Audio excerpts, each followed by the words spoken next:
Hey everyone, welcome back to the channel. In today's video, I'll show you how to stop Snapchat calls from showing in call log. Let's get started.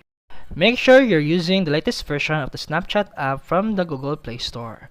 Open Settings on your phone, then scroll down and tap Apps or Application Manager. Search for Snapchat and tap it.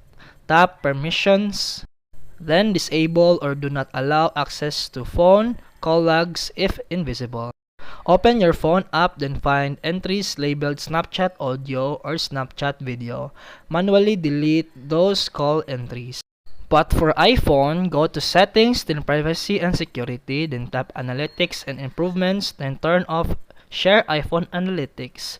iOS doesn't currently allow you to block Snapchat calls from the call log directly, but limiting analytics may help reduce cross-app tracking and logging.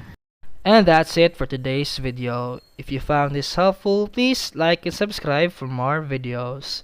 See you in the next one.